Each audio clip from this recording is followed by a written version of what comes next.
love, of getting engaged, of basically managing your career. And Shola and I were speaking, and Shola was telling me about the movie. If I don't know if you guys have seen it, the Tinder Swindler, where a guy basically did a love con, and he basically conned lots of women out of their monies, right?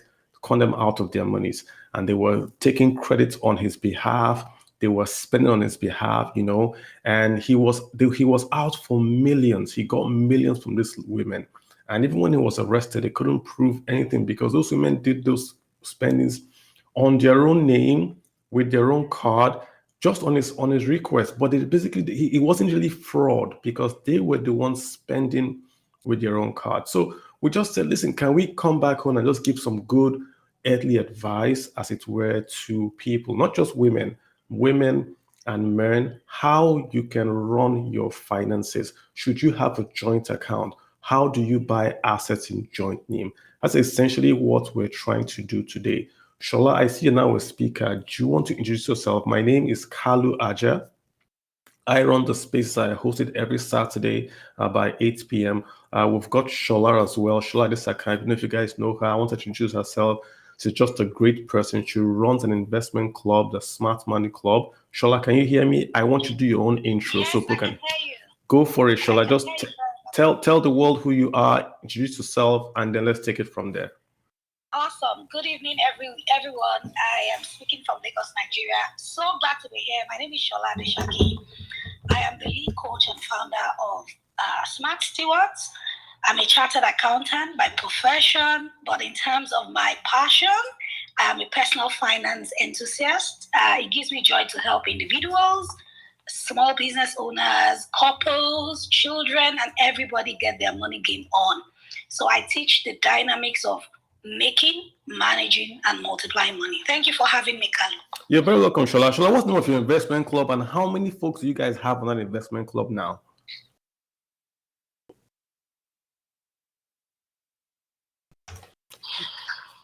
Shola, what's the name of your investment club, right? And how many folks do you guys have on that investment club at the moment?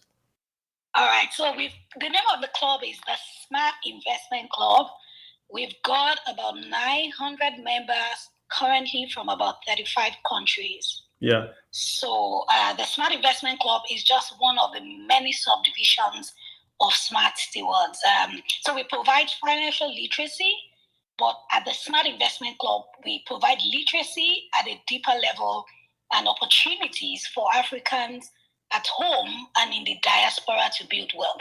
So what we do is serve as a bridge for Africans at home. We provide global opportunities for them. And for Africans in the diaspora, we connect them with opportunities back home, not just in Nigeria, but around Africa.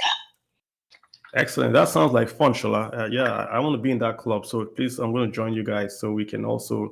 I've been at your events, I think, twice, but I want to join that club now so I can get more, closer to your folks as well. Shola, let's dive into it. I also have Gabriel. Gabriel, he's the guy I met on Twitter. He wrote this very good book. He sent me a copy, Money Mistakes. His profile is right there, Gabriel. So Gabriel, I'm going to call you on sometime to just give us your own insight into what we're talking about from the money angle. But let's dive into the deep end right away, right? If I am dating, I used to date this girl when I was very, very young, right? And she came from a very, very rich family. And her idea was a date was we're going to go to Echo after church, and we're going to do a buffet at the Echo Hotel after Sunday. It was very expensive, but to her, it was nothing. It was like, okay, after church, let's go have lunch and all that. If you are dating, let me start from the very basics. How do you run a budget if you are dating? Let's assume both people are the same economic status. What's the best way to run a budget? Do I spend this week and then you spend next week? Do we have a general pot, or do I spend more if I earn the most? How do you approach it? All right, thank you so much, Kalu. That's a brilliant place to start from.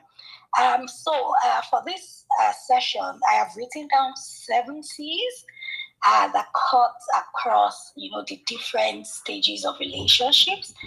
But your question is quite interesting because, stemming from some of my observations from this popular documentary that has been making the news, Tinder Swindler, And I'm going to draw on some of those experiences, some of those lessons as part of this conversation. So you see, when you're dating, the dynamics of finances are quite funny. Before we even go to when you're dating, as individuals, I have realized that a lot of people struggle with their personal finances for whatever reasons.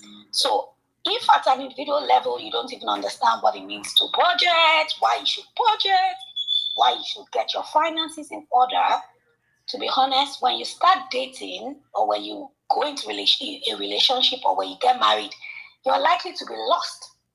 So what I advocate is, before you start dating, get this literacy thing going on for you. Okay. But again, back to your question, when you are dating, who should spend? To be honest, at that time, there are no serious commitments. Okay. I know in this part of the world, culturally, people think that the guy should be the one footing all the bills. I think it is some very biased way of thinking. Yes, naturally, as women, we love to be pampered, we love to be taken care of. But ideally, in the Western world, I am aware that, yes, sometimes you guys are dating.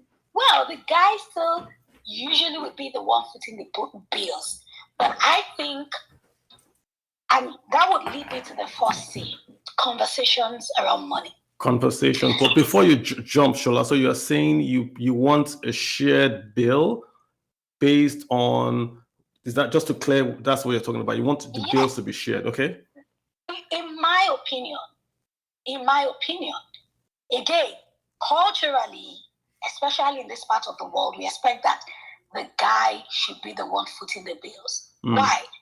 I am not, a feminism advocate or an anti-feminism advocate. I believe that, equal rights, equal responsibilities, whether in marriage or in dating. So if a guy takes you out on the first date, don't always be at that end of, he has to pamper me, he has to take care of me, and then you set very unreasonable expectations. If you guys are beginning to get serious about it, you should, and that was why I was going to jump into conversations. You guys should both be able to, just talk about it freely. If I were not married, and I've been married for about 11, 12 years now, if I were not married and I am starting to just date around now, yes, he foots the bill, I foot the bill, because that's even what we do in marriage. Do you see? So it helps us set the expectations right. It helps everybody understand their position. So if anything happens, the guy is not saying, hey, after chopping all my money, after spending so much, there's mutual respect in the relationship. So for me, split the bills. You guys talk side. And you guys work out the dynamics in your own peculiar relationship. Okay, good. So let's go to your C's. Right. So the first C is conversations. Interestingly, I read up an article that talks about questions you should ask in a love relationship. And I'm going to share the link maybe under your tweet after this session. And, it's an article from a site called youneedabudget.com. And it says that, the questions are different at the different stages are different. If you are newly dating, there are questions to ask your partner. If you are seriously dating, there are questions to ask. If you are engaged, there are questions to ask. There are conversations that you should have about money-related issues. And if you are married, of course, there are questions. There are money conversations that you need to have. Interesting. So more often than not, we go into marriage with very weird expectations, stemming from culture, stemming from our background, stemming from our experiences. So if you come from a family where, the mother is a spender, the father is a spender, like my family. So these days, I've been qualified 21 years. I started to teach personal finance like 10 years ago. But for a better part of my career, I was a spendthrift. I didn't have a clue about my finances. And I look back at my background, how I grew up. I grew up in a family where, as long as there's money, spend it. You only live once. YOLO. That's all of us, Navi. Right. So you only live, if the money is there, don't bother about tomorrow. Tomorrow is going to take care of itself. So when I got married newly, I started to have issues. So conversations would help you understand yourselves better. We go for counseling, we see marriage coaches, but we shy away from I don't know why. We shy away from finances. You're not able to say, guy, how much are you earning? Lady, how much are you earning? Because if a lady asks me how much I'm earning, does she not want to know if I have money so she can quote unquote like me more? Isn't that why ladies don't want to talk about money, because they don't want to be seen as gold diggers, and guys don't want to talk about it because they don't want to expose the media they don't have, or they don't have money? Isn't that the reason why? So the question is, it depends on what angle you're bringing the conversation from. So again, you're not deep diving into money conversations like that. You're talking about your career, you're talking about your goals, you're talking about where you have been, you're talking about your passion. If as a lady, I am free enough to talk about my finances or my career, maybe not necessarily, oh, this is what I am earning, but you can sort of feel the pulse. If the lady is open to say, you know what, this is what I do, this is where I work, and this is how much again, like I said, when dating newly, the conversations might not be as deep as when you're dating seriously and when you're engaged. But maturity also helps both parties realize the extent to which you should, talk about your finances. For example, you're dating a guy who is seriously rich. The guy is also trying to feel your pulse. So it is energy attracts energy. Interesting. The kind of conversations you bring to the table will determine the kind of answers and conversations I will bring to the table. The kind of conversations you bring to the table determine the type of conversation and answers you get. I'm writing that down, Shola. Okay. Absolutely. So let's talk about two. All right. So conversations, that's the first thing, and it cuts across the different stages. Number two, choices, life choices. So again, different things influence our choices in life. Personality. A sanguine person will always be, jolly good fellow. Let's eat at this restaurant today. Tomorrow, let's eat at another restaurant. They just like to enjoy life. You can't blame sanguines. That's how they're wired. Now, but a choleric is more grounded. A choleric thinks more about the future. The truth is that our personalities have a major role in our money issues in marriage. So when you see a sanguine dating a phlegmatic could naturally be a hoarder. So what's the phlegmatic? You have to define that term. If you use a big word, you have to define it. So a phlegmatic, naturally they have the tendency of being very meticulous, of being orders. Like when I say orders, you don't want to spend.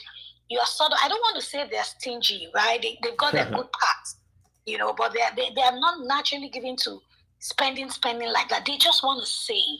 They are very meticulous. They sometimes they could be too thrifty and economical point.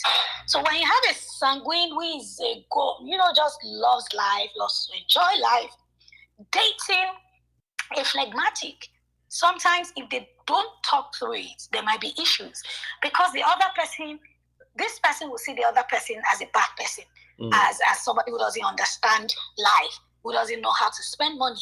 All personalities have their advantages and their strengths and their weaknesses. So whilst dating, you must also feel each other's pulse. What choices of this person? And the reason I am tying personality to choices is because our personalities to a large extent will also sort of dictate our action, right? Personality, background, experience, things we have gone through in life. So a sanguine guy just wants to buy the latest model of a car, whether there's the budget for it or not. Gotcha. A phlegmatic is this car, we can still run it for another 2 years, even though it is 10 years old. So it's more of a behavioral trait rather than a money management trait. That the behavior is driving the money habits. Absolutely. Absolutely. So when we teach personal finance, when I counsel couples, when I counsel individuals, I want to know where you have been. I want to know what your personality is like, because those things drive your choices. Do you see? So that is such an important factor to consider when you're dating. So you yes, they say opposites attract in marriage. I totally agree, because you look at yourself and you're like, yeah, this other person, I like the way she's always calm. She doesn't want to spend too much. She's not loud and lousy with her finances. She's spending so much, but she's not loud with it. Now the other person is like, I make this money. Now why can't I just enjoy my life? But I mean that's innate behavioral, how do I put it now? That tendency to want to just be very frugal is there. So those guys, they see the strengths of the other person and they're attracted to them. But unfortunately, these are things we must also discuss to say, you know what, this is who I am, this is where I have been, these are my life choices, these things I would love to do. I like that angle, Shola. I like it a lot. My personality determines my money habits. So if you change my personality, more or less you are affecting my money habits. I like that. I've written it down. I have tweeted it out. What about, excellent. What about 3? Because I'm learning from you, Shola. I want to learn these things as well. So what about 3? Thank you. So I would like to call number 3 couple goals. Couple goals. Now, what I mean couple? You remember I said I was sharing 7 C's. Yep. When I say couple, I am not necessarily talking about when you get married. Okay. When you're dating, you're a couple already, right? When you're engaged, you're a couple already. When you're married, you're a couple. Okay. Now, aside our individual preferences, aside our individual goals, I mean, when we are coming together, permit me to go a bit religious on you. The Bible says 2 are better than 1. So the sum total of, with these 2 independent people should also result in better decisions and expedited growth, in my opinion, except where and when there's a mismatch. See, Kalu, marriage is when we talk about marriage, there are different aspects. There are different things that make a good marriage. Yes, we are talking about finance, and very important, because they say that one of the things that cause marriage breakdown or divorce would be finances, right? Yeah. But again, coming from different backgrounds, we must be able to come together as couple, just like sex would strengthen relationships. Joint financial goals. You look at yourselves, you're able to pull funds together, you build a family house, you buy, you invest together, you do a couple of things together. It strengthens that bond. So whilst in dating, this may not be applicable, because again, you are not sure until you are sure. So again, it's difficult for me to say, okay, when should you do it? But I think couple goals when you're engaged and you're very, very sure that this is a person you're going to spend the rest of your life with, then you can share these things in details. Because having said all of these things, we must not forget that there are some people that are just out there as opportunists. Yeah. So they have an idea of what you have. They're just there to milk you dry. Shola, question for you, Shola. Yeah. If I am dating someone, doesn't matter my sex, I'm dating someone, right? We've been dating for 5 years, and we have a joint goal to go buy a house in land in Lekki to build our house. How is that a good idea in terms of finances? I'm not married to this guy or lady. We don't have a joint name, but we have a joint couple goal. We want to build a house. We want to go buy land in Lekki. What are the guardrails around that? I know I'm jumping into questions now, but I just want to grab it whilst you're talking about it. If I want to buy land together, is that a bad idea? So we all know that the one thing that substantiates coming together of 2 people is marriage. So date for 20 years. If there's no legal backing, you're not married, and it is what it is. So if you want to buy an asset together and you're not married, even when you're married, we tell people you buy it in not just Mr. and Mrs.'s name or Mr. and Mrs.'s name, you're buying it as Kunle And Kunle Adeshaki and Shola Adeshaki, or Kunle, husband's name is not Kunle, so let me know it's Adeshaki. Kunle Fagbola and Titi Fagbola, or Kunle and Titi Fagbola, and not just Mr. and Mrs. Fagbola. There's nobody called Mr. and Mrs., right? You have to use your real names. I know you once tweeted along those lines. You see, so even in marriage, sometimes I have personally seen cases where even joint assets became a messy issue at divorce. So back to the question, what legalizes that relationship? What gives it form? Is the legal backing, the traditional backing, sometimes culture and all of those things, customary laws, and those are the things that back up and that give that marriage a form. Gotcha. Except they say love is blind, but some things will open your eyes fast. So I will not advise my friend or sister to buy a property or to do a major investment with somebody you're dating until you're married. I've heard many stories that touch the earth. So, to your question, for me, it's a no-no. No for you. Okay. If you're really committed to taking it a notch higher, then legalize it. If you're dating 5 years, 6 years, you're not Methuselah now. If it's working, it's not working. If it's working, let it work. But people date for longer periods for different reasons. Sometimes distance. I don't know. I'm not a marriage expert. But I'm just saying from the financial point of view, hey, don't commit to it. Don't be bound by things that, if you're not getting married, eventually becomes messy, and then you start to have to look for how to sort of, divide and share. Good point, Shola. Good point. So just to mention, I have some guys that requested to speak. I have Dominic, I have Kolawole, I have Love. Let Shola sort of run down her list. I don't want to break her thoughts. Then I will then start to take questions in. I'm just adding you guys in because sometimes Twitter gets crazy.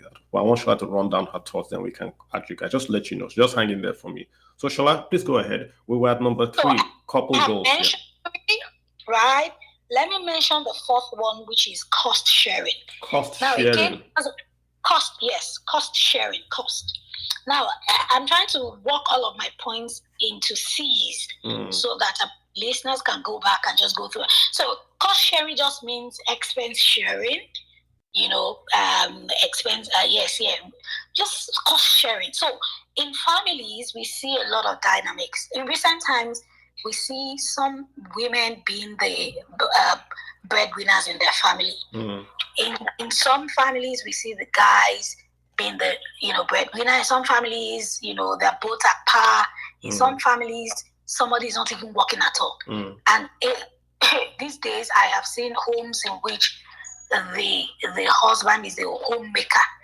I can 5 or 6 or 7. So again, it's not a gender thing any longer. That's why when we keep saying the guy is supposed to be the one, we know in our culture, we know, it would be good to have a guy doing it. But what if he's not doing it and he's making attempts at doing it? What happens? But that's not even why I'm going into this point. Now, cost sharing. Who bears what? And I'm going to tie that closely to joint or project account. In the family, this applies more to married women or married people rather, because when you're dating, there's really no cost to be shared. Except for dating costs, you go to a restaurant, you go to, But in marriage, now the responsibilities are joint and combined, especially when the children come in. Africa. Yes, just hold on, I'm home. My Who is that? Wants to play a game. Yes, you can go play the game. Now, so, cost sharing, who bears what? Who is putting what to the table? You see, again, I think I'm going to have to jump into my other C, which is continuous communication. So I think I talked about that before I talk about cost sharing. I'm tweeting them all out, so don't worry about it. They're all getting tweeted out. Just go ahead and I'll grab it. Okay, so my first C was conversation. Conversation is different from communication. Conversations are usually one-off. Let's just talk about it. But communication means that, there's an open line. Okay. You're talking, there's a line for feedback. I am listening to you. I can talk, I can react, I can respond.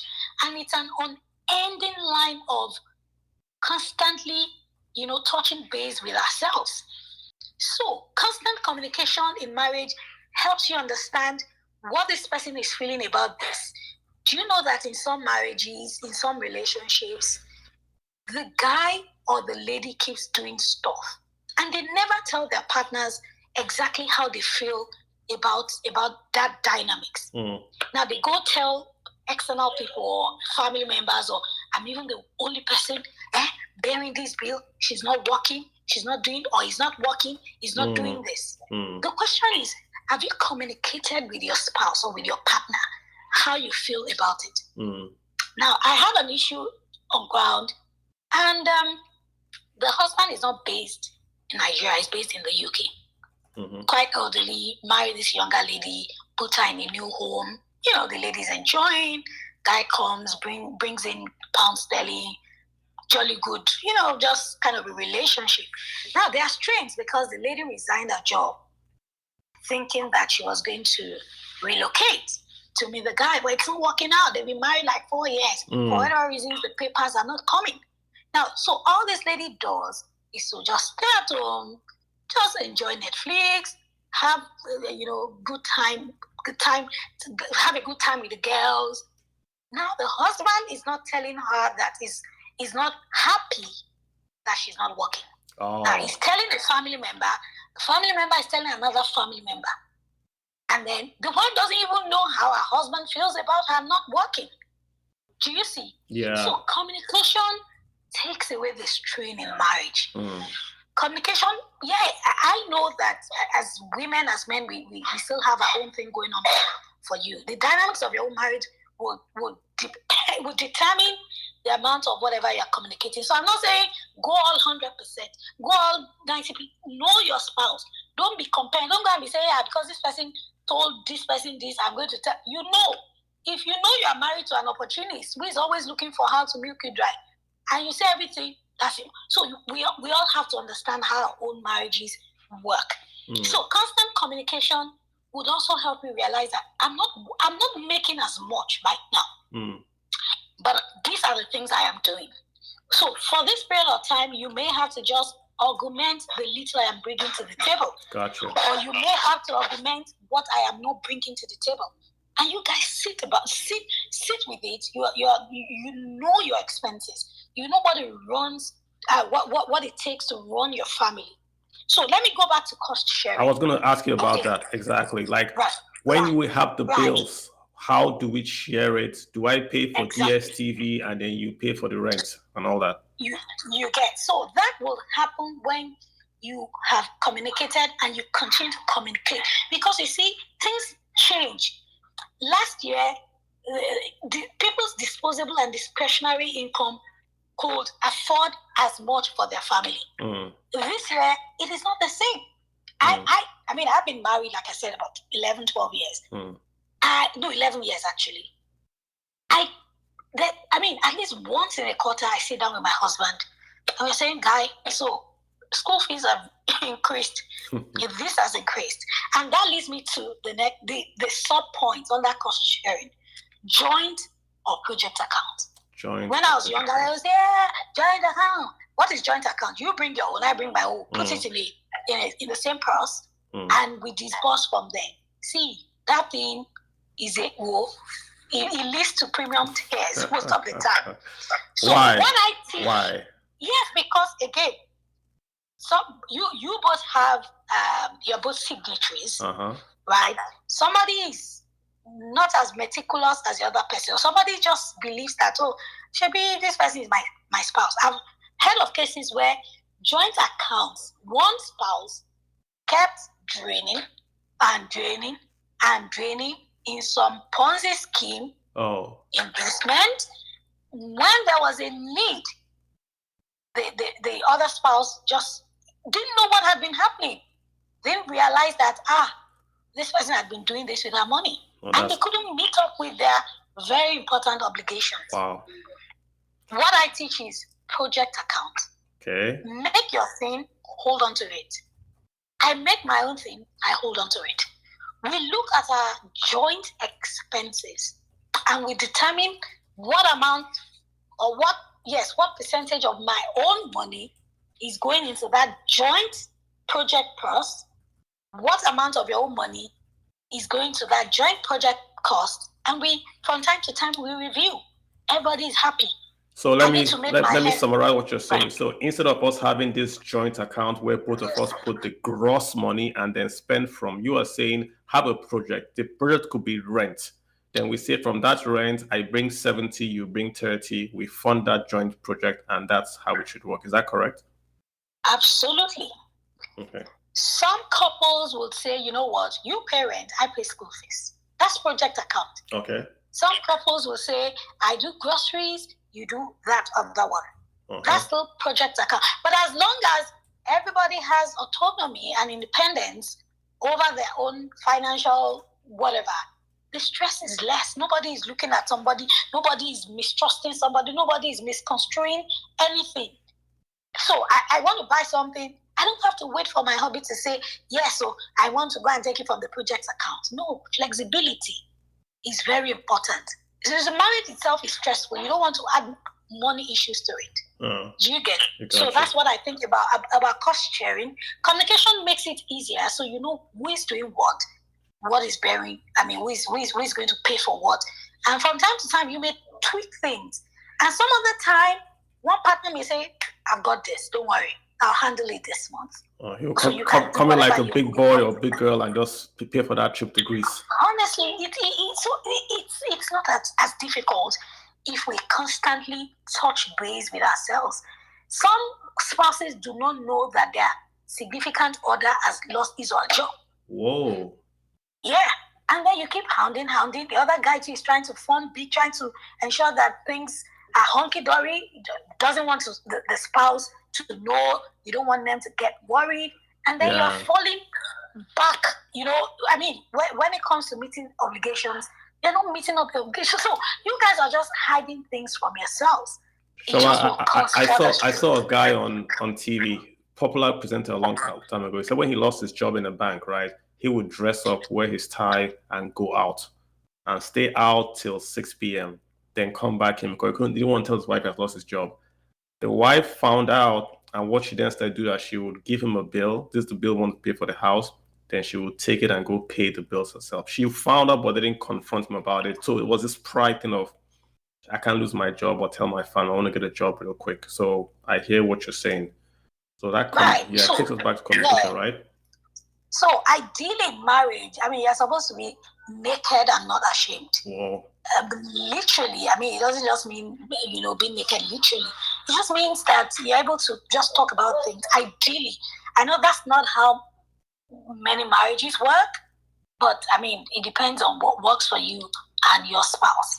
But talk about it, and and again, I know there could be exceptions. I know that there are marriages that you don't even want the other person to know what you have because you know their tendencies. Those things, I say a lot of those things. And I'm just talking about ideal situations. I got you. And again, it is left for each person to work out what works for them. Got you. Some people, your spouse, if they know what you're earning, they don't want to work. They don't want to do what they're supposed to do. The husband knows that the wife is earning big. He's not earning as much, or he's not doing. We know of guys that for years they haven't worked. They don't bring income. And so when you say communicate with your spouse, what's the lady going to tell him? She's just there controlling the remote. You don't, just because you're comfortable. So sometimes you rock the boat. To be honest, you rock the boat and make them sit up tight. Anyway, how many C's have I shared? You are now on number 6. So we're at number 6. You shared 5 C's. We're now number 6. The last one you shared was we went back to cost. Yeah. Right. So I also wanted to say that the C that I'm going to use for this will be credentials. Now, let me explain how it works. Each couple must be able to push themselves into getting better, right, with a profession and improving their value.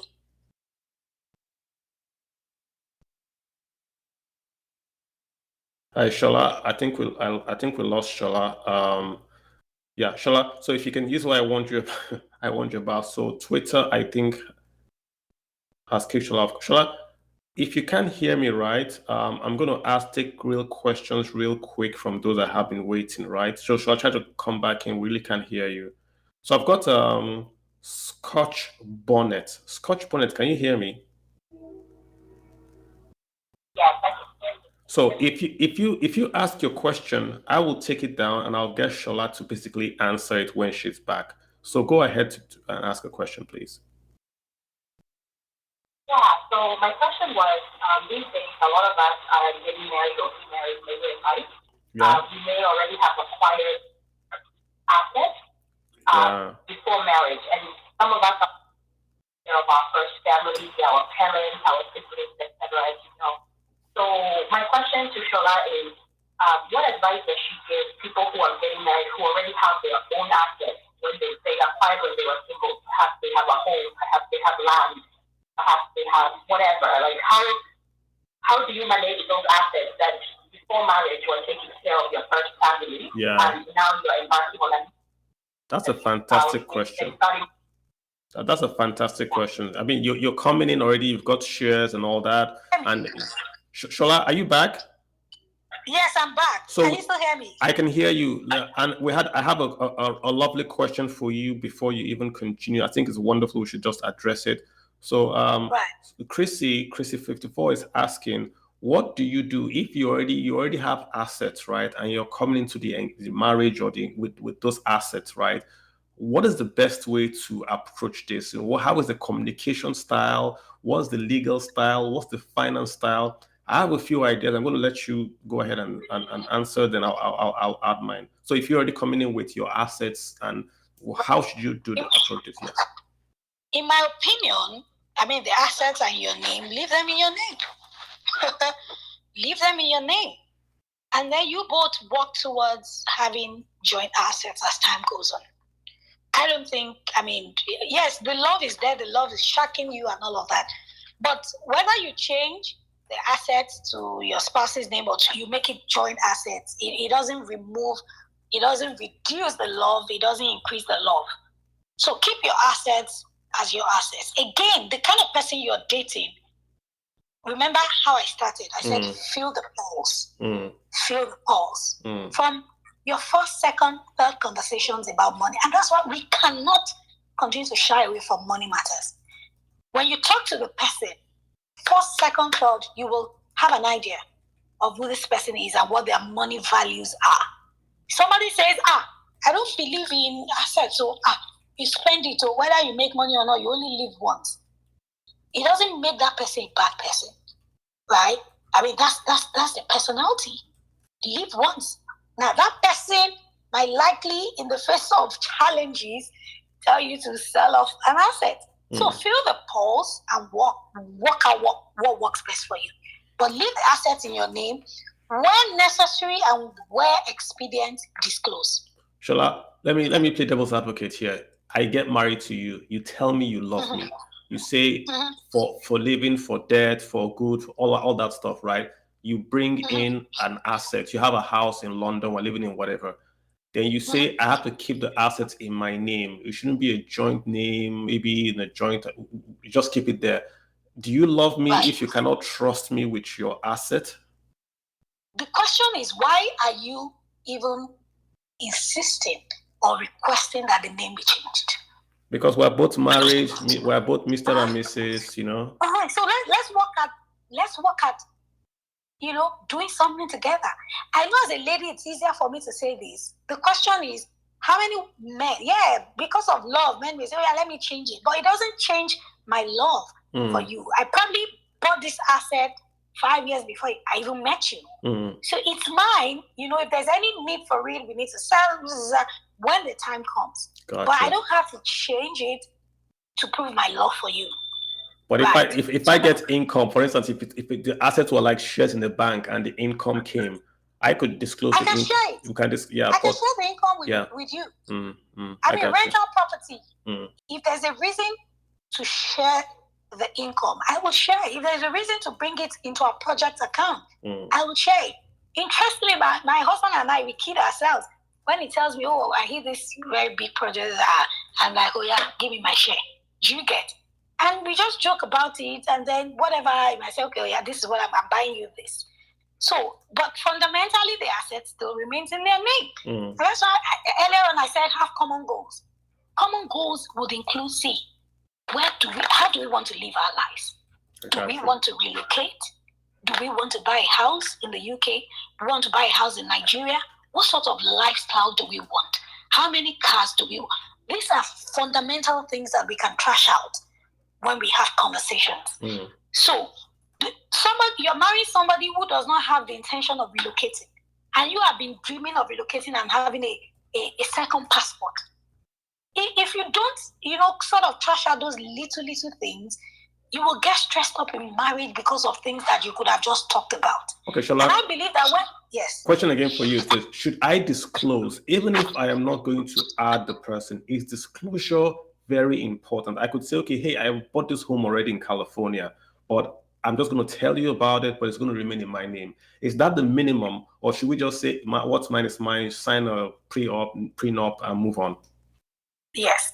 So ideally, Carlo, disclosure would have been very nice. And, but most times, it is not everybody that is fortunate to marry right. Let's call it spade a spade. Sometimes you don't see the signs. Sometimes at the onset of the marriage, the person is playing all lovey-dovey and all of those things. Then you get married, the signs start to show up. Again, see, there's no hard and fast rule about disclosure. Leo Shola Deshaki, I will disclose. I disclosed, and I will continue to disclose because of the kind of guy I am married to. But when I am counseling, I would not just say, go and disclose. You know this person you're dealing with. You know this person you're dating. You know this person you have been talking to.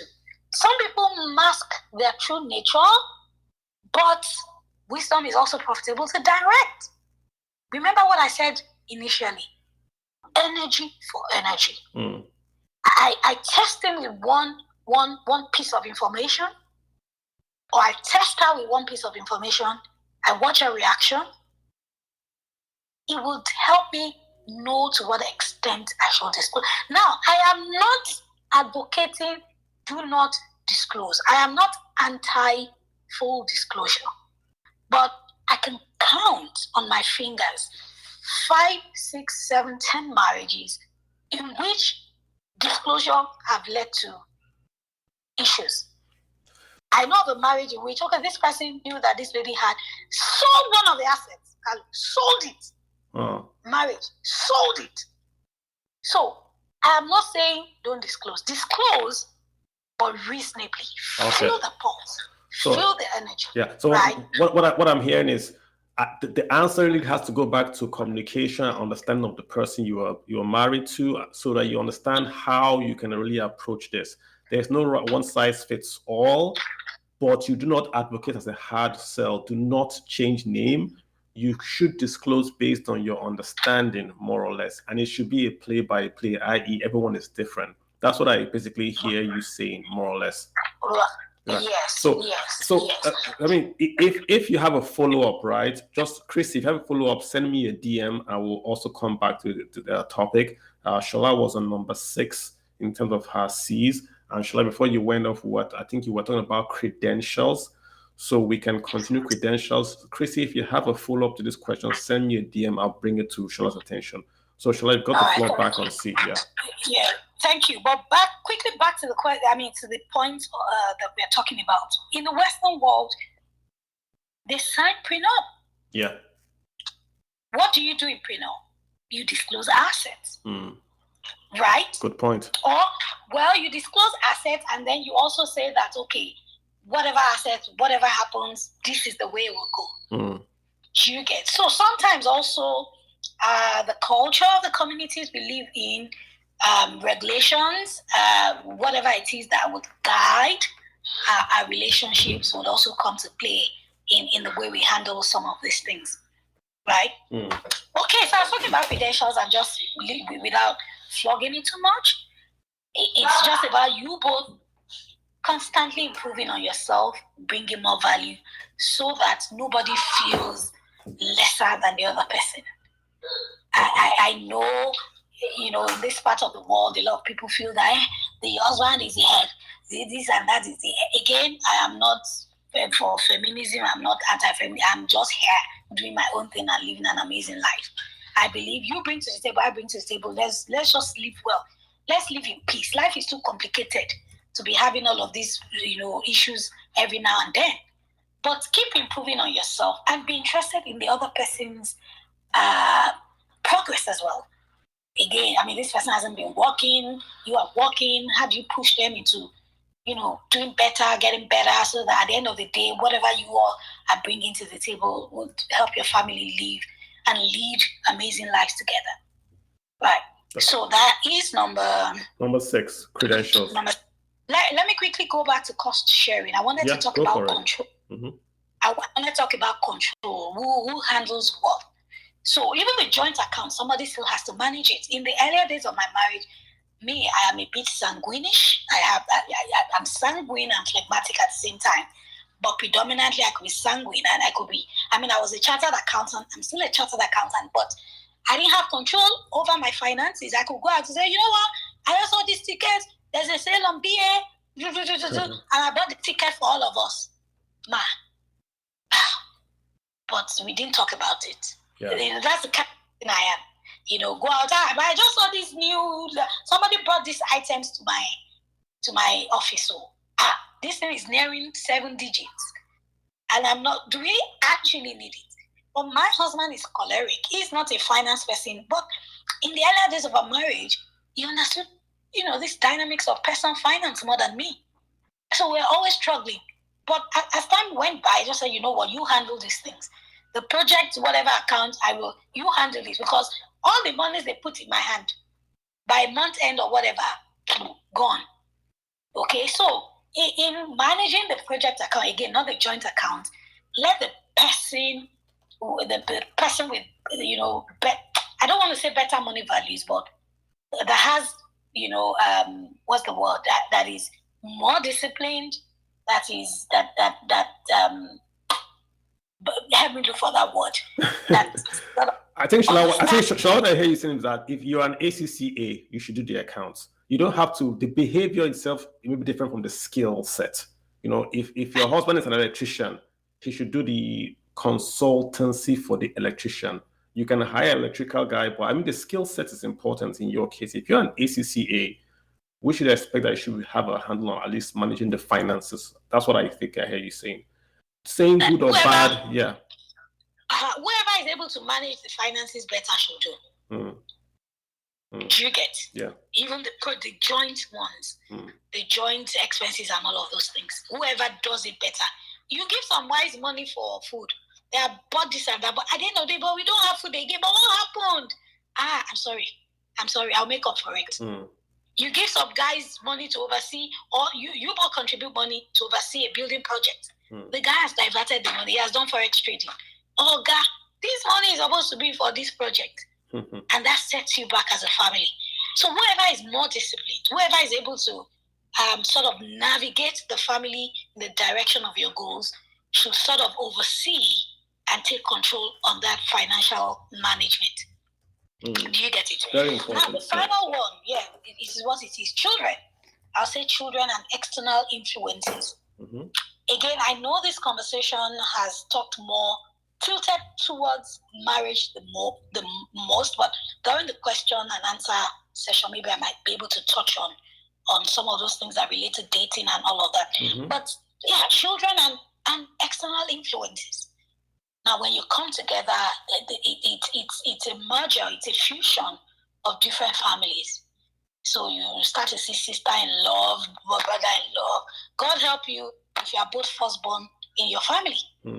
So you are the ones having to take care of your siblings, take care of your parents. So you see the responsibility goes from just being one person to caring not just only for your own siblings, but the siblings of your spouse. So it becomes, a wider wider cycle, or not cycle, circle. Because again, you have to do for this person, do for that, do for this. So when you're budgeting, you are sort of factoring all of those things in. If you're not careful also in marriage, these external influences sort of affect couples. Because one partner is feeling that this partner is doing so much for their own family, they're not doing as much. These are things that we see and hear in counseling. So you guys sit also, to what extent are we going to help? To what extent? What amount of our budget, either individually or collectively, would go to taking care of this, family and all of that? You all know how black taxes work. So you're like, when that budget is achieved or attained, next month, for this month, nothing more. But you see some ladies, some guys always just going out of their way to satisfy their families at the detriment of their own immediate family needs. You get? So, see, children and external influences. Let me talk about the children bit. Children change our lives forever in marriage. And it's a lifetime project. Once you start to have a child, or start to have children rather, once your wife gets pregnant, your lives are about to change forever. I read a statistic about sometime last year. I was just reading around, because we developed a course for children and parenting.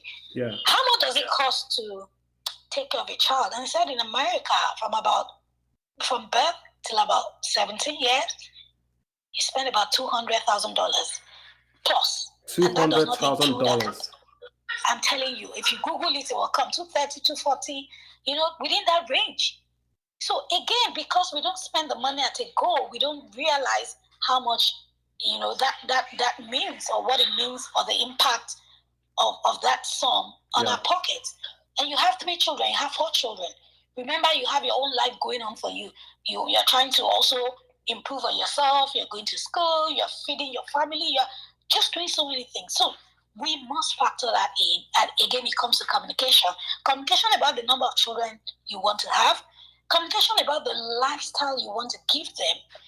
Communication about, should we have these children overseas? Should we get a second passport?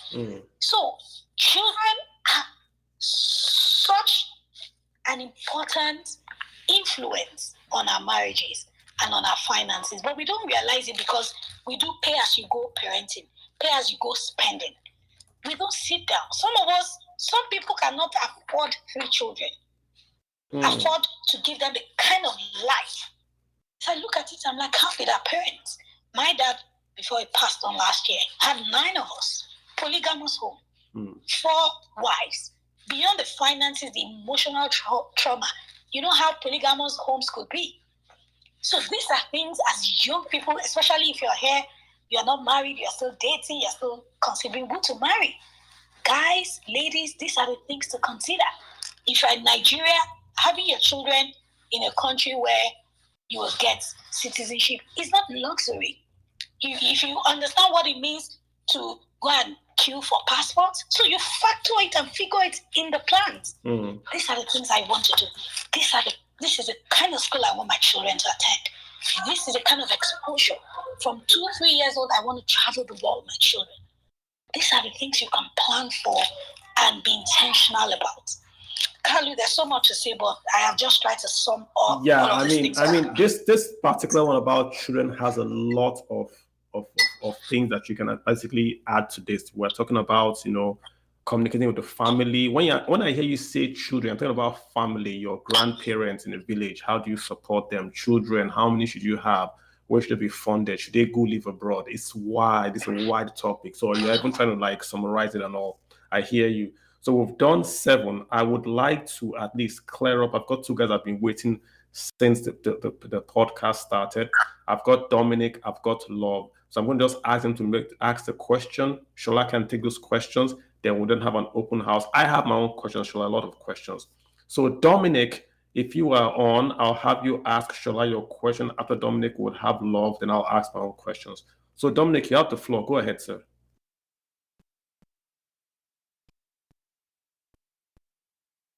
Okay, and if I can, Dominic, I'm just going to give it.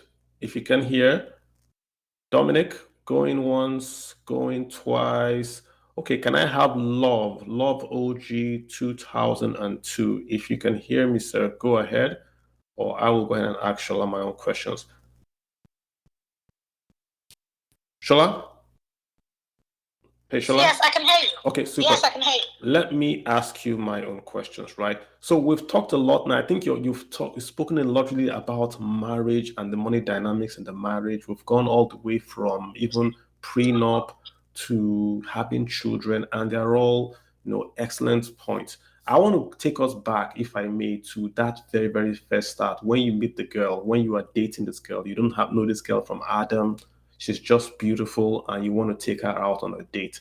I hear you. We talked about briefly about this. You said, yeah, share the bills.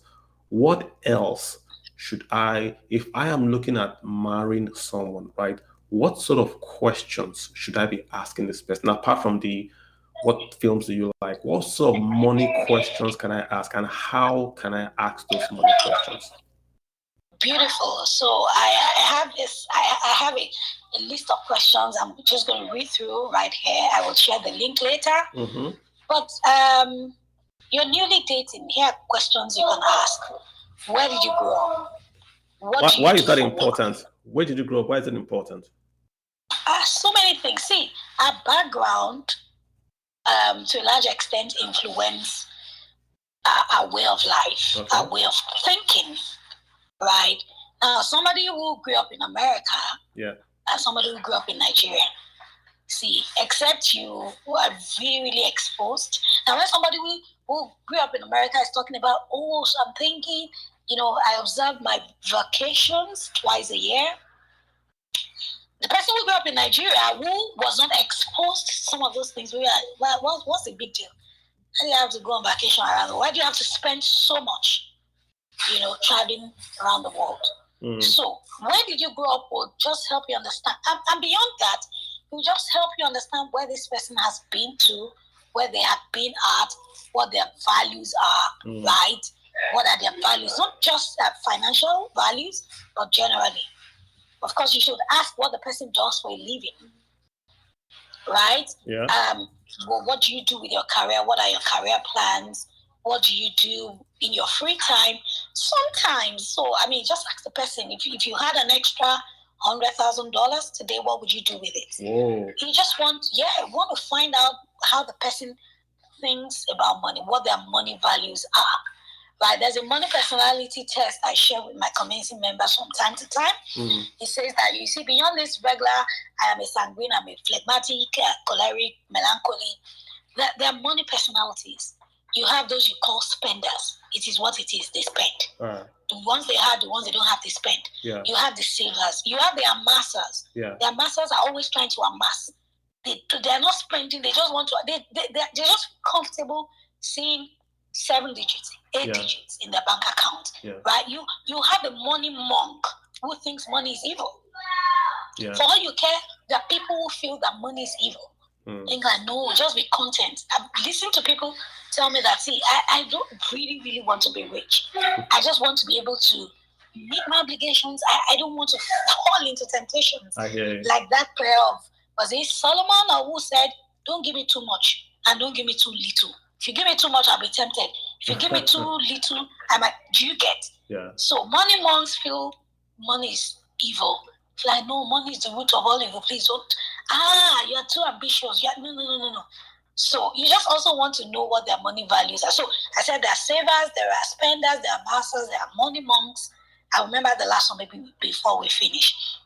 Okay, and there are others. Those who they don't want to spend. They just want to can all you get all you can, or get all you can all you get. Remember that we brought nothing to this world, we take nothing out of it, all of those things. So, are you a spender or a saver? Ask the person. What do you think about me? Do you think I'm a spender or a saver? What was the last big thing that you bought? Was it worth it? Do you travel? What do your parents do? Are you working towards anything now? A job, a skill? What do you like to spend money on? Would you rather spend money on expenses or things? Did you get an allowance as a kid? I mean, if you hit a jackpot right now, what would you do with it? So again, remember this conversation is about money. So that's why all of these questions are sort of money centric. Yes. Because somebody will be thinking, why is she just talking about money issues? This conversation is about money. So those are some of the things you would ask the person. Again, you're not just going to come, hey, sit down. So tell me, how will you spend $100,000? No. In conversations, just, so that you don't come across as somebody who is very, very, what's the word? So the very first question you asked, where did you grow up? I think that's a perfect question, because the way you explained it in terms of where he's from, where he has been, where he went to school. It's a very innocuous money question, and I liked how you put it. And I'm just being honest here, I'm being very sensitive when people say, how much do you make? Because when you ask those direct questions, it could be misconstrued. But I liked using this sideways, in quote unquote, questions to find out about people. I like that example. And I will please ask you to share that money personality test, so I can put it up on Twitter with the trend, so people listening can go back to look at it. But I have Dominic sent me that. No, Love sent me his questions via DM. Let me read them out to you. He's saying, right, he heard what you said about the joint account, but he's asking, should married couples put their investments in joint names? So yes, joint account, bank account, joint bread, he's fine. But going forward, if you are married and you want to buy a property, should you put it in a joint name? That's what he's asking, number one. And he says, I love real estate. She also wants to invest in a real estate that I'm interested in. He said, should we even do an MOU, even going that far, doing an MOU and all that? Yeah. Okay, so these are very good questions. They are tricky also. And that's why you will hear me say, ideally, it's not a biggie to have everything as, in both names. But here's how I run my own thing, and it works for me. There are cars in my name, right? There are stuff in my husband's name. There are things we have done together. Last year, we did a major project in our both names. So sometimes, you see, the transparency is there in such a way that if he buys something, he doesn't need to tell me, oh, I put this in our two names, right? If I buy some things, naturally it comes to me, put both names. But again, recently I was on a program that will air sometime later this month, and we're looking at, I can't remember the topic now, customary laws in Nigeria, and how the panouts when it comes to divorce, dissolution of marriage, and who gets what.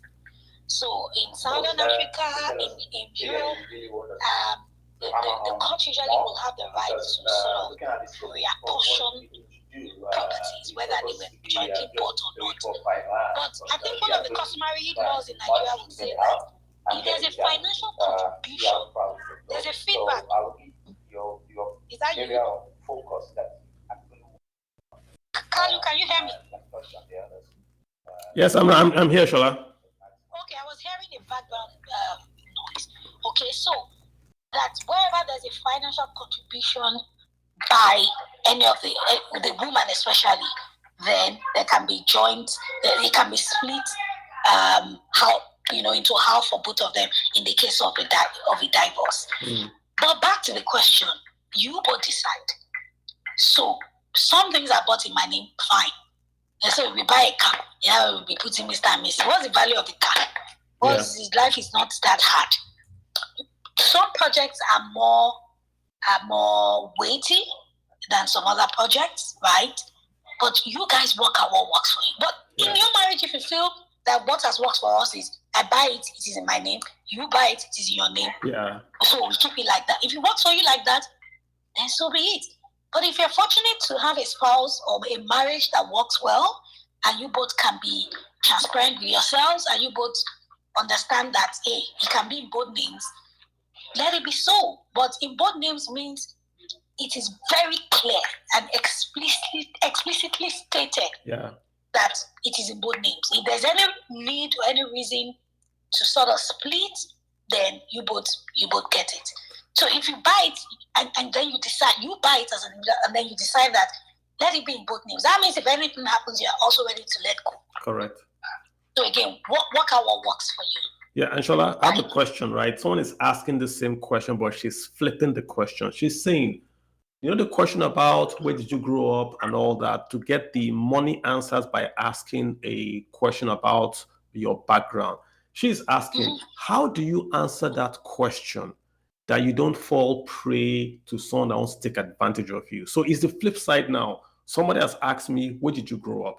And I want to basically answer this question in a way that communicates the truth about my background. I am from this background, but I also don't want to give this person a dollar sign all over my body to say, hey, if you date me, you're going to have $1 million, have a house in California. What is the best way to basically introduce yourself, like on the first date, without basically exposing, quote unquote, that you are a walking ATM? I love it. I love the question. Again, you're not talking about all of these things at the first date. You ask me out, we go out on a date, and then in that first date, I'm telling you, so this is the amount I earn, this is what, there are ways around it.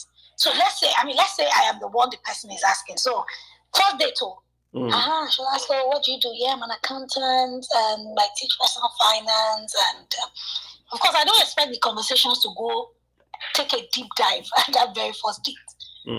Before you know what I earn, maybe about, we're getting ready to be engaged. Oh. But again, I understand what it is to feel people's pulse, and that's why emotional intelligence is also good. Finance is just one aspect of marriage and relationships. There's so many other things. Emotional intelligence, sex intelligence for the right time. You're talking about financial intelligence, career intelligence, and all of those things. But I won't tell you all about myself. I won't even tell you more than is needed to be known. So as you're asking me the questions, I will give you the basics that you need to know. I may not even tell you where I am working. I may just tell you about my passion, my interests. I will throw the same question back at you. Okay. Maybe not directly. So when if I see that you are open to telling me about yourself, deep diving rather, it doesn't mean I will deep dive on that same date. We will continue to watch ourselves. Again, They say trust but verify. Trust but verify. Yeah. So give it room to grow, give it room for things to, don't be in a hurry because you have waited for so long or whatever reason. Just give it room. Over time, pray as well. Yeah, let me be religious. Pray as well. And, things will naturally unfold. Some people are so deceitful that they mask up, but do due diligence also. When it comes to relations, I have a friend, to be honest, I hope she's listening to this. She does background, is it investigation or what do you call it? Yeah. What do we do in accounting? Due diligence. I'm telling you, it's becoming more serious. She finds out. She did that with somebody who, alas, was still married.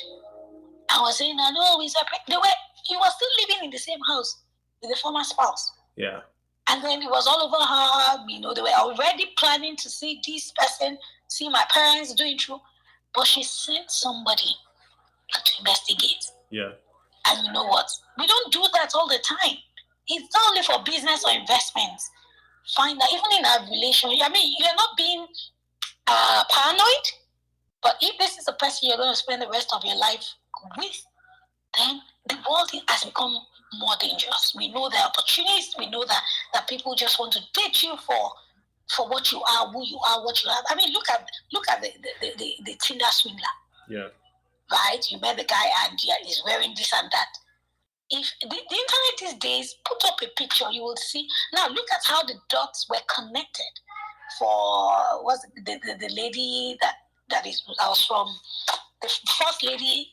I don't know why I'm not remembering that. Yeah, the first lady connected because she saw the story, and then if she had simply looked online the first time, she would have seen those other stories. But it all connected because one person went public.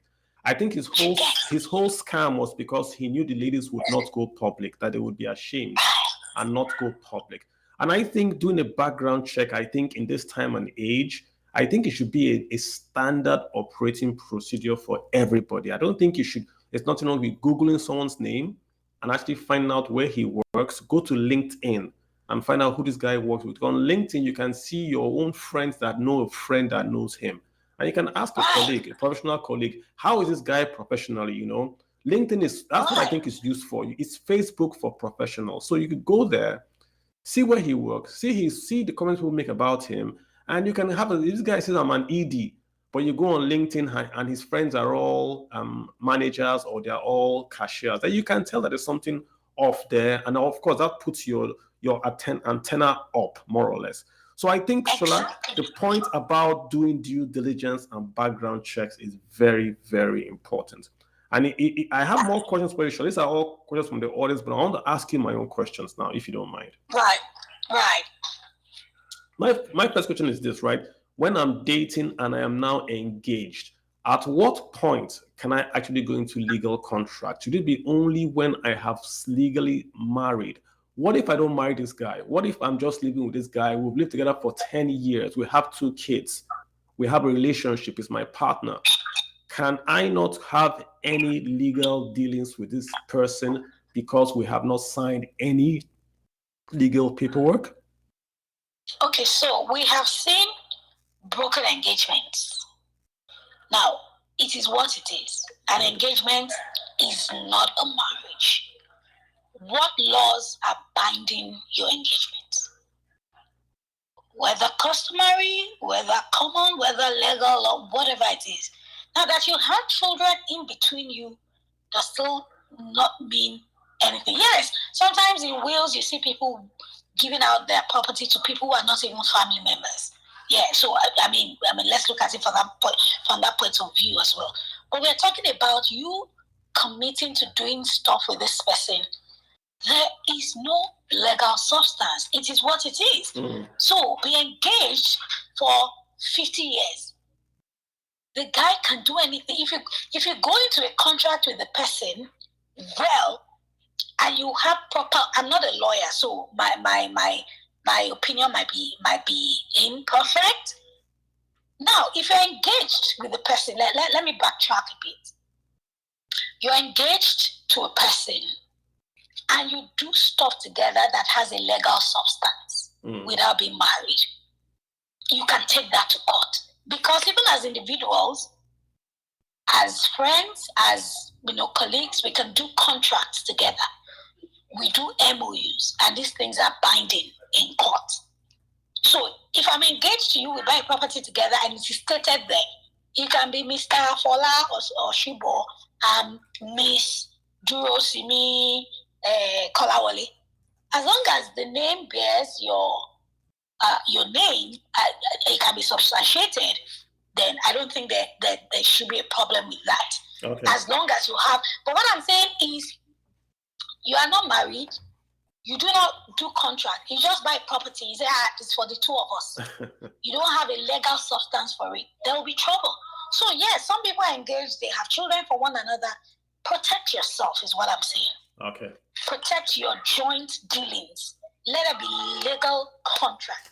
So even if your marriage contract is not there, okay, in the case of divorce, in the case of death, you can tender that documentation. But if there's no documentation, you are married or you're engaged, anything happens, they will pass the thing to the person's family or next of kin. So legal backing. I tell people, just as we talked about background check and due diligence, we've got, see, all of these rich people, they have, I tell people there are a couple of people you should have as your money team. You have a banker, you have a lawyer, right? You are there. I mean, depending on the asset classes that you are considering, you have a real estate agent or whatever. All of these big guys, Beyonce, they have money teams. Have they a don't money just team. do things. I like that. Because, have a money team. Yeah, have a money team. Don't do contract. Whether you're anything you're doing that involves you putting your money down, get your lawyer to look at it for you. Get your lawyer to sign for you. Get the real estate. Don't just buy real estate. Get somebody to look at it and say, is this agreement, is it okay? Yeah. Is it substantive enough? If anything happens, am I covered?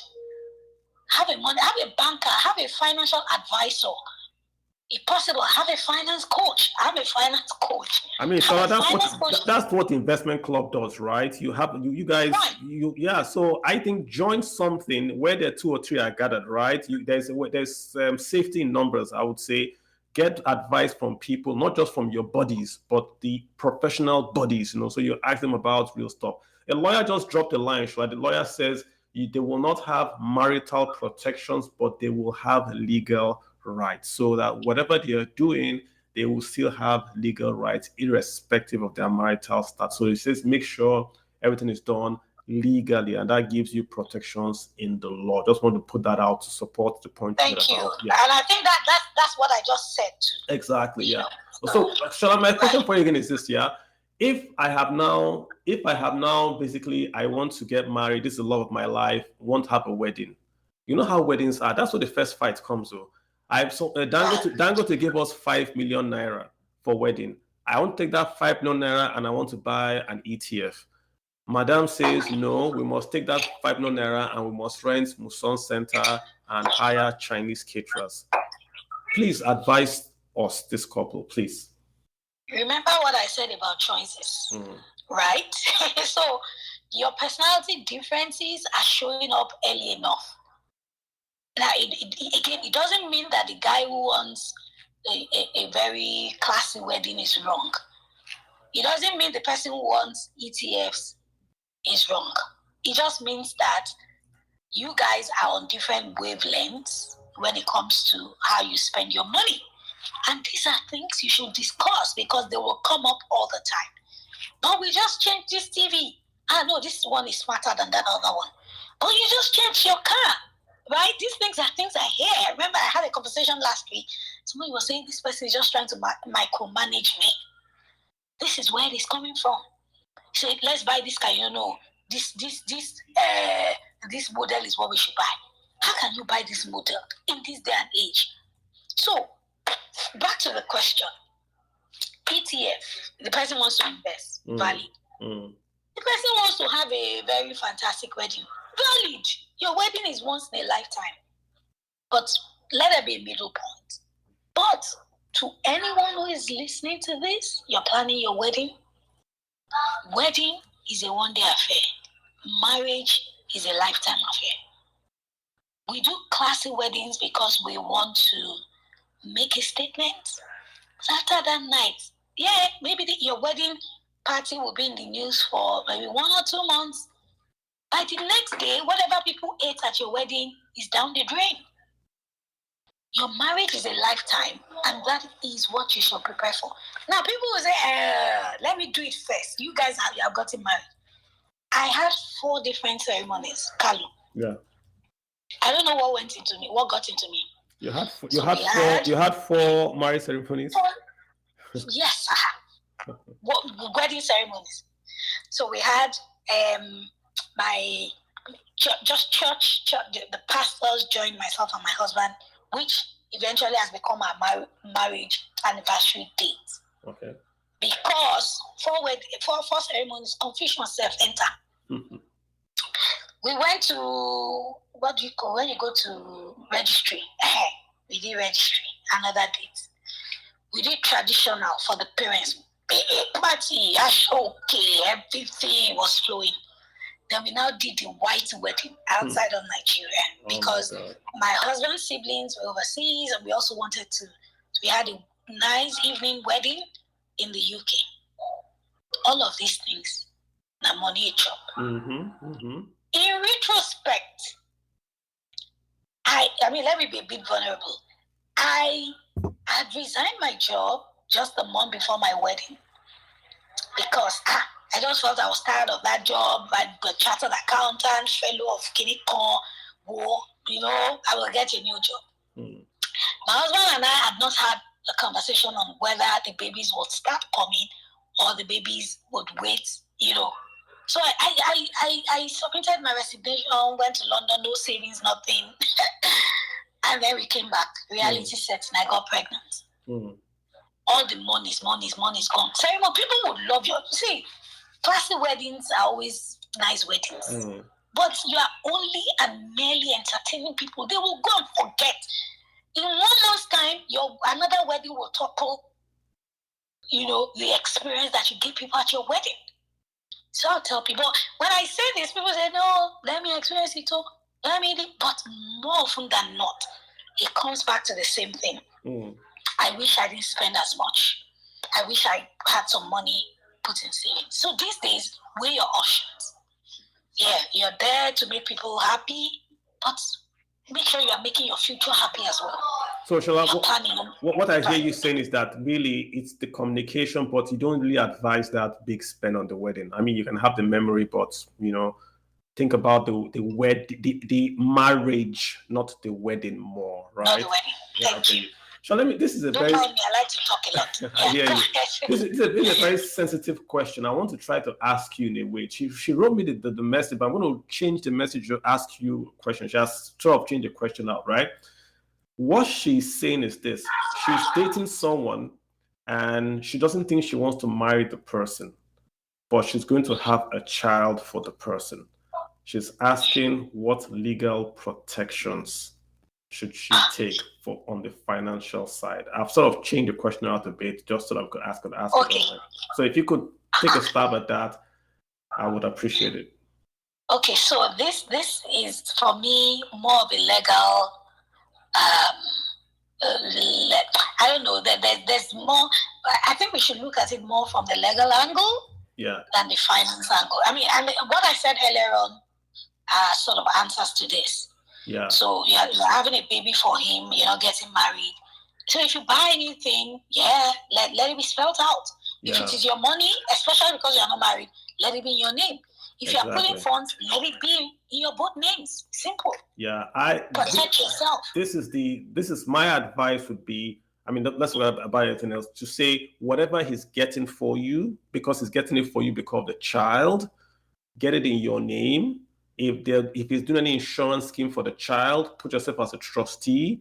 Get yourself set up properly because he's taking care of the child through you. So if he's going to do an endowment, I would say go to him and say you want an educational endowment. What that means is that he can take a bulk amount of naira, like 10 million naira, and put in a bank. You don't touch the 10 million, but every year, the interest from that 10 million goes towards school fees. So that you don't have to go back to him again. You can set up an endowment, go to a school, go to any advisor. They will tell you how much you need to do today for an endowment. So you put that money in the bank, and every year the money from the bank comes back to you to pay your child's education and any incidentals. You don't want to go back to this person after you have had that baby or next 2 years. You might no longer be the quote unquote flavor of the season. So I would say set yourself up now whilst he has a listening ear. Get the endowment, get a place to live, get an allowance because it's his child too. So you must be very clear-eyed about this and say you are getting yourself set up financially because you might not have an opportunity to take care of yourself and the person that got you pregnant. So I think she's listening to us. That's the best we can do. It's not really a relationship show per se, but more or less a finance side of it. And if you want to ask her, if you want to talk to Shola, I'll give her Shola's details to take it on. So that's the best idea that we can do on that topic. Should I ask you my other question? Oh yeah, feel free. Okay, so coming back to living as a couple, if I have a better house, let's say I'm a lady and I have a better house, I live in Lekki, you work in VI, you live in Ikorodu, you work in VI. My house is bigger than your house. You live in Ikorodu, like I said, I live in VI. Does it make sense for you to then come and live in my house if we are married? I know the cultural answer. I'm asking you the financial answer and to back up the financial answer. So that's my other question. So this is a very tricky question, and interestingly, I have a true life experience. To sort of and tell you, you just mentioned the exact dynamics. Okay, so lady lives in a bigger, posher area. and the guy lives in maybe Ikorodu, a suburb. Now, truth is, culturally, in this part of the world, it is no. The older people, would say, no, the lady has to go and live with the husband. Me, but unfortunately, I'm not a man. Unfortunately, I'm a woman. But I would say, have a conversation. There's that thing about, men thinking, so I will now leave my own house. Two dynamics. You're living in a rented house. The lady has a house she has bought. Yeah. Yeah, you guys both know that the lady is doing better. Yeah. There's no need trying to, push for. Have a conversation. Yeah. They said, man up. Don't wait for the lady. Don't wait for, you know what people do? They make assumptions. Nobody's talking about it. Nobody's asking questions. They start to plan wedding. Then 2 weeks to wedding, they say, hey, so where do we live? The lady knows that she would rather they live in a nicer house, bigger house. The guy doesn't mind, but he's thinking, no, so what would happen? What will people think? What will people say? What will people say? Conversations. Man up. As a guy, man up. So, this is what it is. It's a tough conversation, to be honest, because you don't know how the lady is going to feel. But within her, no lady wants to leave Lekki to go and live at Ikorodu when her office is in Lekki. And so also the guy. He works in Lekki. He's working. So it should be a simple solution, right? But why are we? But this is what I would say as a guy. Now, practically, if you feel that, and you should, arguably feel that, how would it look like? This is our own house. Ask questions. Have you finished paying for the house? Is this house on mortgage? How can I support? What can I bring to the table every day? Even though it is in your name. Remember the first question. So in a case like this, we will now revisit, okay, how much do you have left? What can I add to it? Does that change the dynamics of, the ownership? Have these conversations. Oh, I get it. Now, even if it is not getting to that level yet, how much do you pay? Okay, you know what? I will take care of all the running costs. Yeah. Just have the conversations, but don't just tiptoe around the topic and saying that they will come. I know of a case where the guy insisted that the lady would have to relocate to wherever it was, and they broke up. That's sad. They broke up, and for me, it was good. Because, again, this thing about what you have is yours, what is mine is mine. But the dynamics are not many times would you see such an instance, even though I know that in recent times, we've had more women who are breadwinners. But talk about it. Talk to a marriage actor, talk to a mentor also. But I believe that if you bring a financial contribution to the table, the lady would not feel like someone's trying to take advantage. Even you said you will have mouth. Like, okay, this is what I will do. So don't just go in and start to control the remote when you're not, you're not bringing anything to the table. Guy, everybody is not human nature. You want to be taken care of, right? Yeah. But if you think deeper and you want to build something really, really good, then you put in efforts as well. Put in efforts. I think, Shola, it's you see, the thing is this, it's a simple answer, but I think we're trying to bring in the traditional into the financial, right? It's a simple answer. You should go to where, because it's going to help your career. You're going to be at work earlier. You're going to be fresher. But it's just, so these finance things don't have a real good answer to them when you talk in the cultural context, right? So I want to also bring in Gabriel to just, and like I said, Gabriel is a guy that I don't quote unquote mentor. He has a great book out, Money Mistakes and all, and I found it very, very good.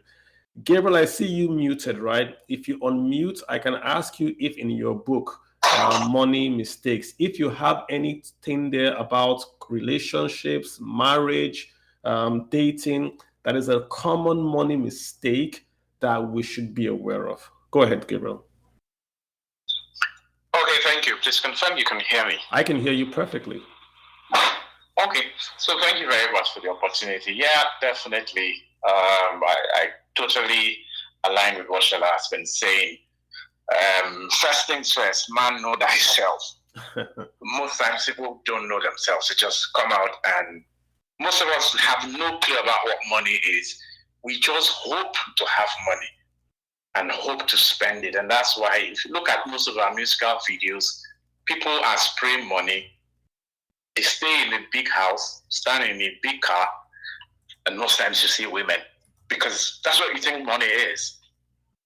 But after having money, you realize that, okay, after this, what next? What next? Can you imagine bringing that kind of mentality into a relationship, living with someone else? It means you're totally skewed to one side. And as Shola said, background matters. I grew up in a house where my dad told me money was hard. And I met people who, when they talk about money, it's like, you do this, you do that, money comes. So it was very conflicting. But I decided to listen to those people, and I realized there was a way to make money. And that helps my psychology. So back to, know thyself. There's this thing called the Johari window. The thing, like Shola said, people look at money from one side. There's many sides. There's emotional intelligence. And last year, one of the best books I ever read was Money Psychology, meaning money means many things to different people. For some people, it's power. So some people, money is God. You're talking to them, they are saying, okay, so how much? And you're like, no, that's not why I was talking to you. If you tell them I went to California, they just Google flight from Lagos to California. That's just how they are wired. So Johari window makes you know yourself, what you know about yourself and what others know, what you really like that most people don't know, but you know about yourself, and how you express yourself in different places. So talking about dating, let me just try and round up. Talking about dating, it's not on the first day that you talk about everything about money. First day, get to know yourself. But if things get serious, conversations you must have those conversations. Using myself as an example, I happened to date a richer girl. This was 2002. She had a phone, I didn't have a phone. So when things were getting serious, we sat down and I told her, see, I can't buy you a recharge card. You remember that time where a SIM card was 32K? I said, I can't buy, this is who I am, this is where I'm going, and these are the kind of things I want to do. And she was just fine with it. We can write letters. So letters we wrote. And I told her, if you see a nice perfume and you hope to get it, just tell me. I don't promise to give it to you, but I'll keep it down. One day I'll buy it for you. And that's actually what happened. We had that conversation. So we were aligned. There were no birthday gifts because I just couldn't afford it. I was looking for a job. So, yeah, it looked awkward because people used to ask me some questions. And I'm like, we have aligned. So one dating mistakes I say is people fronting. People showing you a representative of themselves. Whilst dating. There are people, yes, they just represent.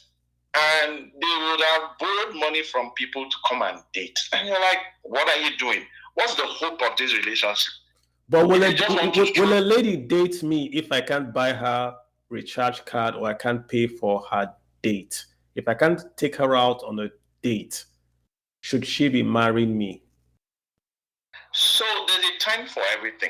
That was where I was at that point. So I was giving her a snapshot of my life as at that point in time. Shola is asking us to. So if Shola is saying, if I was a lady and I was interviewing you, and at that point in your life, you could not afford a recharge card. Sorry, because I'm being devil's advocate here. I'm just trying to be mean.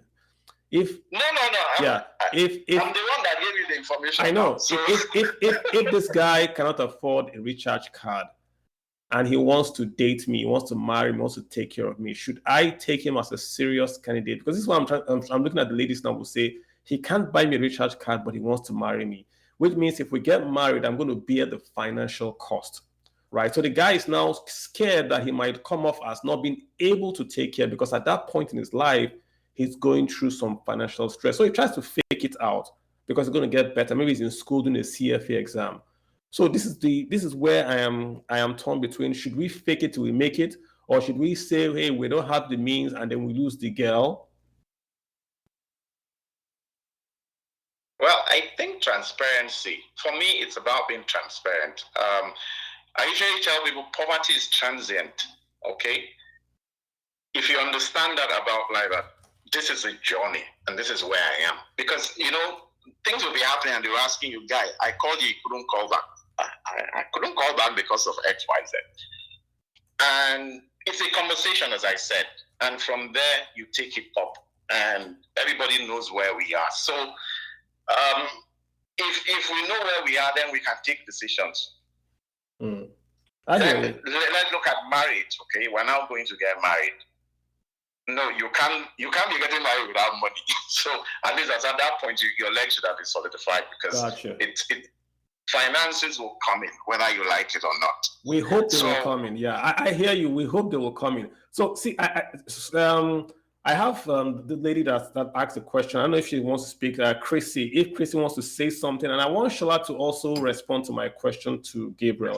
If I am a guy, I'm dating this lady, I can't afford to even buy her a recharge card, right? But I love her, and I'm doing my CFA exam. So next year, I know my income is going to go up. I'm a guy. I mean, the pressure on the world is out there. Shola, what should I do? Okay, so what should you do as the guy, or what should the lady do? Both of us. Should the guy fake it, or should the lady look beyond my immediate cash circumstances? So I don't even know how to answer the question. Real question. Real question. Yeah, very good question. Somebody's current financial situation, especially the guy, should not determine whether you want to. I mean, it's important, to be honest. But again, sometimes you have to look beyond the financial circumstances to sort of feel in the pulse of the guy. What is his vision? What efforts is he making? Okay. Or what efforts, and what are the efforts this guy is making? Does it sound like he knows where he's going? Sometimes, again, you see what you said, faking it. Some people will fake it. They will go and buy where borrow stuff to date and all of that. I have to represent, Shola. I have to represent. The world is getting trickier and more complicated by the day. So again, feel the pulse. Do background check whether you have reason to suspend. Talk to the guy's friend. Do joint dates, right? Get to talk. I mean, especially when you are taking things more seriously. Yeah. Get to know his siblings, get to know his friends, get to know his family. Gotcha. Somehow, some of this information will filter through to you. Some of them will come to your notice. If you would not be sentimental, you would see some flags along the line. But that a guy is not doing well does not necessarily mean he doesn't have potentials. So conversations. So Shola, I am dating potential, or I am dating, like if it's a stock, am I dating the future earnings, or am I dating the dividends today? Yeah. I know. Should I line now? Both, to be honest. Okay. Yeah, but sometimes the dividends are not exactly fantastic. But the growth potentials are there. Okay, so I hear you. Let's clear. I mean, this place is going to end in about, say, 10 minutes. Let's clear out the guys that I want to ask questions. And Shola, somebody sent a tweet and said we should do this every month or something, that I should bring you back every month, talk about money and finance. So I said, it's not me. I have to ask Shola. Shola has okay, so we'll have to see what will happen. So, Chrissy. Anything for you, Kalu. Anything for you. Okay, we'll see. My manager will call your manager, then we'll see what will happen. Sure. All right. Chrissy, do you have a question to follow up? After Chrissy, I have Chuka, then I have Adefemi Okpeyemi. So, Chrissy, go ahead. So my question is a hybrid question with financial and legal. What do you advise about premarital debt? So do you postpone the legality of your marriage so that the person who has debt can handle their debt and their partner doesn't inherit their debt as a spouse? So, or if it's what you mentioned earlier, what's yours is yours, what's mine is mine, go ahead, you have a legal reason, but the owner of the debt must be assets by themselves during the marriage. Chrissy, you're not giving us easy questions here. I'm trying to no, you're not giving us easy questions, right? These are very tough questions. Okay, Carlo, could you repeat that question? She's asking, right, if you have debt pre-marriage, if you are bringing in debt into the marriage, how should you handle that? Should it be what's yours is yours, what's mine is mine? Or should you say, hey, I'm going to help you pay that debt? What should be the best way to approach debt? You're bringing debt into the marriage now. This is brilliant. I love the question. Yeah. Right. So, I mean, your net worth is what you own minus what you owe, assets minus liabilities. Some people don't disclose. Now, if the person discloses, and then it depends on the kind of debt. If it is like you're paying mortgage, that's different. Mm-hmm. You know that eventually, of course, you have the equity as, an asset already, which means the amount of equity you have contributed is like an asset, right? Yeah. So if it's like a mortgage, you know that eventually it's a potential asset. Correct. At the end of the day. But if it's a debt, like you are paying back something, maybe you took some really bad money decisions. Yeah. We will wait, or we will talk about it. You will outline the plans for you paying back the debt. You must show, what your plans are outside of me. To say, so if you're not getting married to me, how would you have paid this debt? What are your plans? What are the things That's you're doing? a fantastic question, Shola. If you did not meet me, what was your plan for this debt? Because then that would tell you a lot of things. Did he take the debt because he met you and assumed you would pay? Or was it a debt that he took to maybe bury his mom, sadly, and it's just been negative amortization and he just can't get out of it? I think that's an excellent question to ask. What would you have done if you had not met me? Or do you want to marry me because you think that I am a cash cow that would allow you easily offset your debt? So see, assets, taking on assets is easier because but debt, it's a different ballgame. Yeah. Debt is basic, like we call it in Yoruba. So you've got to face it. Yeah. I think that's a super answer, Shola. Let me just add this, right? If you are dating, it's always a good idea if you are playing, just playfully ask the person, hey, what's your credit score? Playfully. Right. Don't ask him like, give me your credit score. If he will tell you, fine. If she will tell you, fine. Just ask what's your credit score. Credit scores tell you a lot about a person. It doesn't mean you should marry the person because it has a high credit score, but it tells you a lot about the person without you asking questions. That's number one on credit score. Yeah. And so, Shola, let me just have, I've got Chuka, because one guy just, so Chuka, go ahead and ask a question, Chuka. Chrissy, if you have a follow-up, send me a DM. Chuka, go ahead and ask a question. Chuka, you're on the clock. Go ahead and ask a question. So, Dominic, any follow-up on this credit score matter? Yeah, I have a question though. Oh, Maverick is on. Maverick, go ahead. Maverick, go ahead with your question. Is it Dominic or Maverick? Who's speaking? I have to move on, guys. If you guys can get sorted out. Go ahead. If Maverick is not coming up, I can come. Go ahead, sir. Dominic, go ahead. Okay, there's this part where she said before you get married, like, the value, everything's about value and everything, open communication. Yes. Please, I wanted to know, let's say for instance, a young guy in Abuja bought a land, like 2 pieces of land, having some investment in his name. Yeah. And then it now happened that he married another girl. You guys are communicating. And then the land now, you now go on the land. Now it's now joint. If both of you contribute and everything and build on the property and develop it, maybe rent it out and all the tenants and whatever. Now what would be on the title, this land property, you register for all these things. The papers are in your name, the land is in your name. But when you finally build and then you're registering the property in anything, do you register it in Mr. and Mrs.?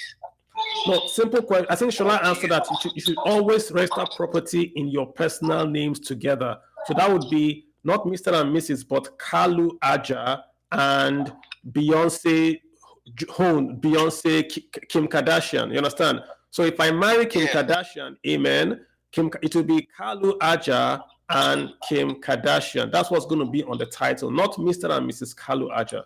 Does that make sense? Oh, yeah, yeah. Okay. Appreciate. Great. Right.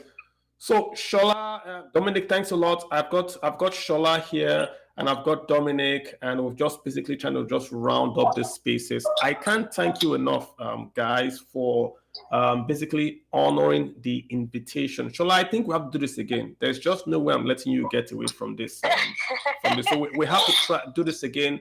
I mean, Twitter is again doing this thing where we can add speakers to ask questions. I think I see lots of requests, but I can't add them. So just if you send me a DM, I will answer, but we're going to round up now. We're getting in there. Shola has been basically sharing with us C's of relationships with the money part of it. And I've tweeted all that out, and she has graciously agreed to also share with us the personality of money as well. So we're also going to push that out as well so we can learn. It's very important that we approach money very, very clear-eyed. You can fall in love, but do not fall in love with your money. Keep your money outside, fall in love, go back out to look at your money, right? You must know the rules and the laws. Like I see Chris is asking, should you delay a legal union if your partner has significant debt in which you could inherit as next of kin? I'm not a lawyer, but let me just say this. You don't inherit debt you don't sign for.